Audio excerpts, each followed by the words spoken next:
Hey guys, today I'm going to be installing these AUXBEAM lights on my Jeep to use as fog lights. Stick around and see how I do it.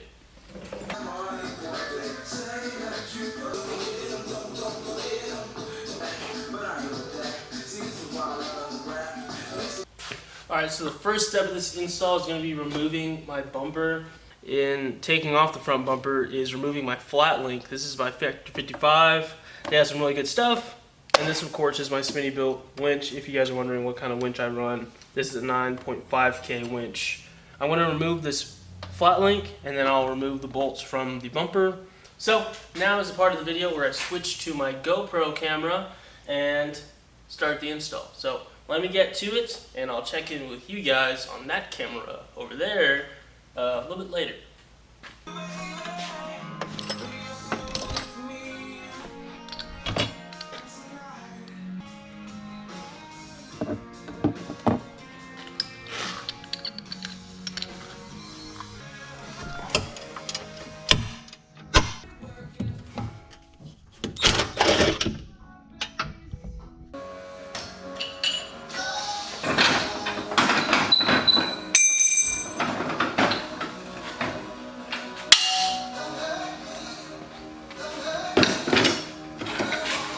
So these are the factory holes for the fog lights, and the old factory ones would not fit because the winch is so close. It was too big, too wide of a light.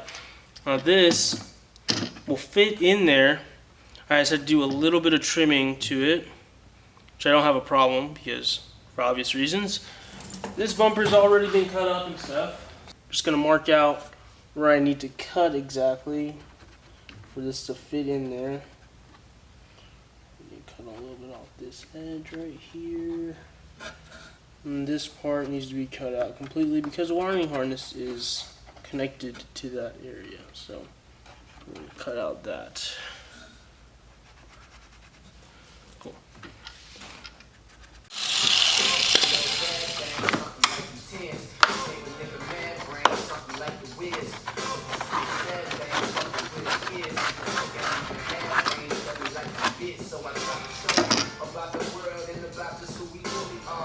Alright, so I already did this side right here. I just drilled a hole straight through the bottom up here. Alright, so here it is. They are all mounted up. Pretty firm. I think this one's a little crooked, but I'll live with it.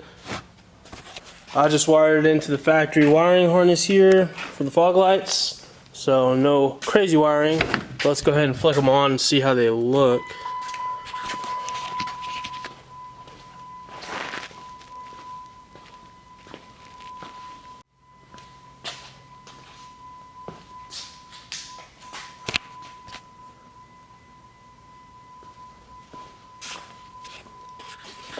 So that is the install. Hope you guys enjoyed it. Subscribe to the channel for more content like this. Like the video if you liked it. Comment below if you run these lights or if you want to get a pair of AUXBEAMs. I have a link in the description below to these exact pair if you guys want to do the same mod. And without further ado, I will be seeing you in the next video. Peace. Alright guys, today I'm going to be trying to create a gaming center, or more of just like a lounge over here, and then kind of cut my workshop off right there. This little cubicle right here will be the lounge until I build the upstairs. So I have a couple things to get the job done. I have some shelving, PlayStation, and a sweet TV. So in this behind the scenes video, we're going to be making a gaming center / lounge. So let's go ahead and get into it.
Alright guys, so my game center back there is all complete. So here we go. Here is the setup here. Seating for 3. Panasonic Ford Racing 2 PS2 right there. Here is the box for the IBAC springs kit for the Eclipse. Now I found this box originally in the back of the Eclipse. And I don't know how long these things have been sitting for them, because just looking at this box, it looks like this thing is from not my time. So, a couple things on the wall. I kind of want to add, I need something else right here. So I don't know exactly what I can add there, but drop the suggestions in the comment section below. And also I need to kind of dress up this wall right here. Kind of put some stuff on the table. Because this might actually be a little podcast set. Or I don't know. At least I could use it when I'm talking in videos. Instead of having to walk around tirelessly, I could just sit down and then talk. So.